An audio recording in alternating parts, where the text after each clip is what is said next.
करते हैं। आरती ने कहा था कि मर जाएंगे शादी नहीं करेंगे, शादी कर लिए, क्या कहना चाहते हैं? देखिए भाई साहब, आप लोग को हम पहले ही बोल चुके हैं, लड़की हैं हम। शादी हो गया तो क्या हो गया, ऐसी जिंदगी, लड़की है तो ऐसी जिंदगी थोड़ी न कट सकता है। हो गईले शादी भाई, हो गईले शादी भाई, हो गईले शादी भाई, सबके मुंह पे लागल चाबी, हो गईले शादी भाई। आरती के साथ साथ मोनू के भइली शादी, हो गईल शादी भाई, हो गईल शादी भाई, हो गईल शादी भाई, सबके मुंह पे लागल चाबी, हो गईल शादी भाई।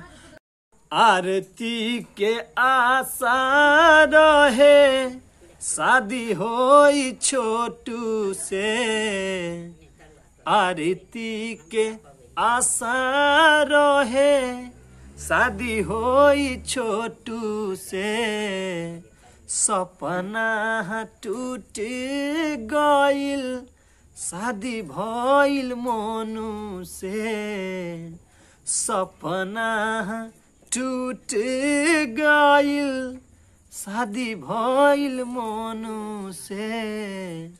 आरती के आशा, आरती के आशा रहे शादी होई छोटू से, सपना टूट गईल शादी भइल मोनू से। भैया संगे संगे जियल जाई मोनू जी के साथे, भैया संगे संगे जियल जाई मोनू जी के साथे साथे, सबके मुंह पे लग गईल चाबी, हो गईले शादी भाई, हो गईले शादी भाई, हो गईले शादी भाई, सबके मुंह पे लागल